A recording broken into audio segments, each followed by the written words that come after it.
tadi menyangkut PPN 25%, 12%. Memang rezim pajak itu memang tidak bisa kita hindari ya, apalagi pajaknya pajak progresif. Dulu saya pernah melontarkan, bisa tidak sih pajak kita ini pajak yang berkeadilan sosial ya, pajak Pancasila ya. Jangan menyasar yang di bawah-bawah gitu, karena biarpun rasionya sama atau kecil, itu tetap kan mereka yang berpenghasilan kecil itu atau menengah ketika dipajaki ya habis juga gitu. Apalagi di ekonomi kecil menengah itu banyak tenaga kerja nggak pernah dihitung oleh mereka. Itu yang disebut dengan ekonomi involutif itu. Jadi mereka tidak pernah kayak petani itu untung terus karena mereka tidak pernah menghitung tenaga kerja mereka dan lain sebagainya. Nah, kalau kena pajak itu kan problem. Juga organisasi-organisasi yang bergerak dalam hal usaha mensejahterakan masyarakat kayak Muhammadiyah. Kan ormas kita itu tidak cari keuntungan. Kita berbagi kalau ada kelebihan di satu usaha misalkan kita pakai untuk program-program pemberdayaan masyarakat. Masa dibicara oleh pajak gitu ya. Jadi ini memang harus ada solusi ke depan. Nah, mungkin perlu difokuskan pada usaha-usaha besar, pengusaha-pengusaha besar yang secermat-cermatnya gitu kan, pinter-pinternya gitu. Kan lumayan tuh kalau pajak 12% dari pengusaha-pengusaha dan perusahaan besar dipakai. Nah, soal penggunaan pajak jangan sampai lagi ada kisah-kisah seperti dulu kan, justru lumbung di padi banyak dimakan tikus itu kan. Nah, jadi jangan sampai seperti itu. Saya nggak nyebut tikus loh. Itu soal hubungan padi dengan tikus lagi. Jadi itu harapan kita ya Mbak. Mestinya kebijakan gini, saya tidak tahu ya. Ketika para pendiri bangsa berdiskusi tentang Indonesia di tahun 45, itu mereka persis merancang Indonesia ini tidak betul-betul sosialisme, tetapi juga tidak mengadopsi kapitalisme murni. Maka kontennya itu tadi ekonomi konstitusi. Maka kebijakan pajak mestinya juga diurut ke situ.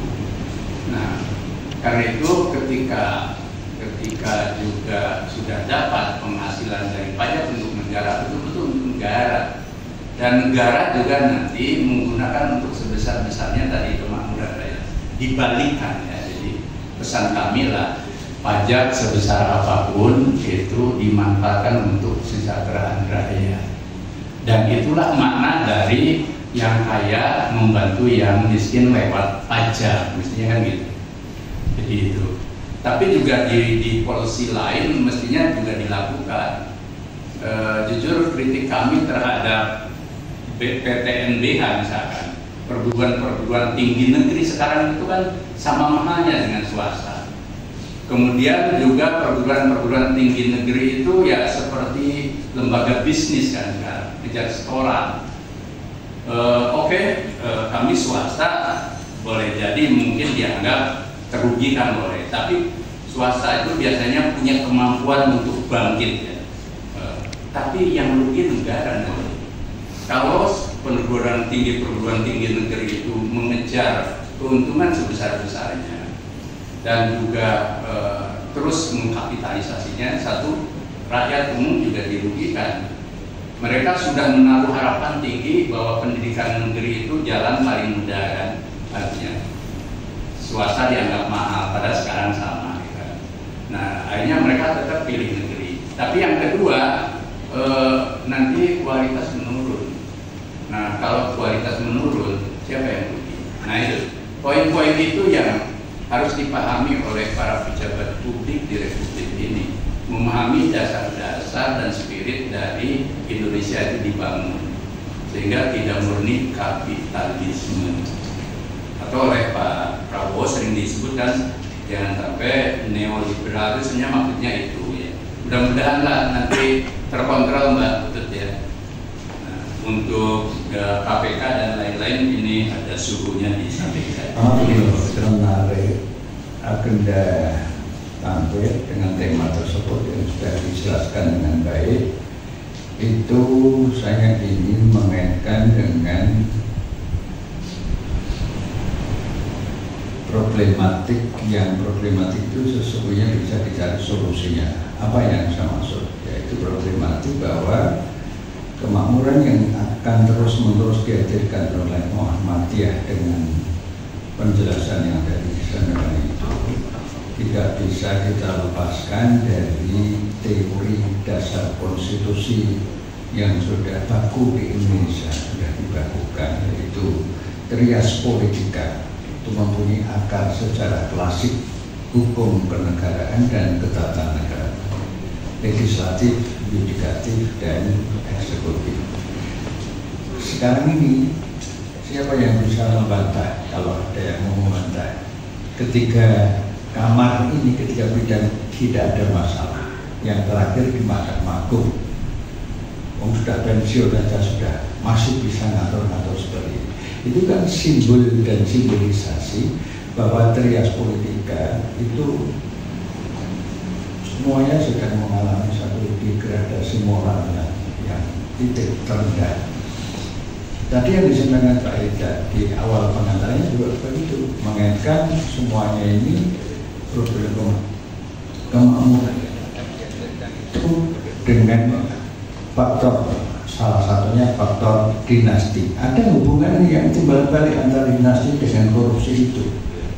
Nah, oleh karena itulah bagian pertama ini saya ingin menyimpulkan bahwa Muhammadiyah akan terus konsisten mengembangkan pemikiran-pemikiran dan langkah-langkah praksis, tidak hanya retorik saja. Dan ini sudah dilakukan Muhammadiyah. Itu Muhammadiyah tidak mungkin sendirian, mesti harus mengajaknya tiga unsur tadi, tiga bidang tadi. Satu, yang kedua, mengajak elemen-elemen masyarakat sipil, entah itu NGO yang profesional, entah itu kampus. Nah, kampus negeri tadi sudah disebut Pak Ida, PTNB saya itu, yang kita juga khawatir bahwa itu nanti akan mempengaruhi kualitas dari output dan mungkin outcome dari lulusan PTNBH jika pemerintah tidak segera mengambil satu kebijakan baru sebagai revisi terhadap keputusan yang sudah diambil menteri yang terdahulu. Nah, sekarang tentang pajak. Pajak itu sudah banyak dikaji. Kami juga melakukan kajian LHKP, Majelis Hukum, HAM, dan MPM juga, Majelis Pemberdayaan Masyarakat.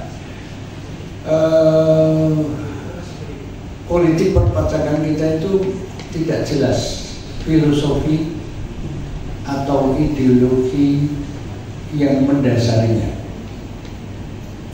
Kalau tadi disebut tentang pajak progresif, masih ingat nggak dulu tax amnesty yang itu hasilnya tidak pernah dijelaskan? Apakah misalnya kaitannya, apakah tax amnesty itu oleh pemerintah dijelaskan korporasi-korporasi besar itu bayar tidak secara proporsional? Kajian KPK yang dulu dengan undang-undang yang lama yang sering saya sebut KPK yang itu yang asli saya sahih ya. Yang sekarang KW berapa tahun ya? Satu dan satu data. Ada korporasi yang tidak beres dalam soal perpajakan itu. Nah, oleh karena itu politik perpajakan ini kembali kepada legislatif, eksekutif, tapi peran yudikatif sangat penting. Nah, saya tambahkan satu poin lagi. KPK itu punya dua fungsi pokok yang saling integratif gitu. satu pencegahan yang ofensif, yaitu pencegahan jangan sampai terjadi satu kerugian. Kemudian yang kedua penindakan. Penindakan itu terpaksa bila pencegahan yang ofensif itu tidak diindahkan oleh lembaga-lembaga negara maupun swasta yang terkait. Mengapa swasta yang terkait? Karena data di KPK itu pelaku koruptor itu paling tinggi justru swasta.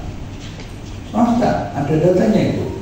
Nah, oleh karena itulah maka tentang politik perpajakan ini sebetulnya yang kembali kepada pemerintah. Nah, kendali tanggung jawab pada Presiden Prabowo Subianto itu menjadi penting, dan sering sudah saya sampaikan di konteks ini juga beberapa waktu yang lalu, hendaknya Presiden ini bisa mempertimbangkan dengan seksama, dikatakan dengan tema ini maupun tema-tema kemakmuran dalam arti yang luas, keadilan sosial, keadilan politik, keadilan ekonomi, sumber daya alam, dan seterusnya. Itu agenda utamanya. Mohon mudah-mudahan beliau Bapak Presiden ini bisa melakukan satu sikap yang tegas dan bijak, itu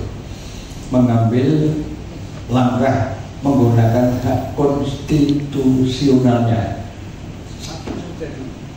yang mengembalikan KPK yang lama, mengembalikan KPK itu yaitu menghidupkan kembali dengan Perpu, yaitu Undang-Undang KPK yang lama nomor 30 tahun 2002. Dengan demikian KPK yang lama akan bisa memenuhi kewenangan seperti dahulu kala, termasuk melakukan pencegahan tidak hanya di bidang perpajakan tapi di bidang yang lain yang itu cenderung akan melahirkan korupsi sebagaimana tadi disebut Pak Haidar. Nah, itu agenda dan harapan kita semuanya. Tentu masyarakat sipil termasuk Muhammadiyah akan berkhidmat yang bagian untuk PP Muhammadiyah mempunyai optimisme. Di antara optimisme itu, kemarin kira-kira sebulan yang lalu kami di Jakarta mengundang kader-kader yang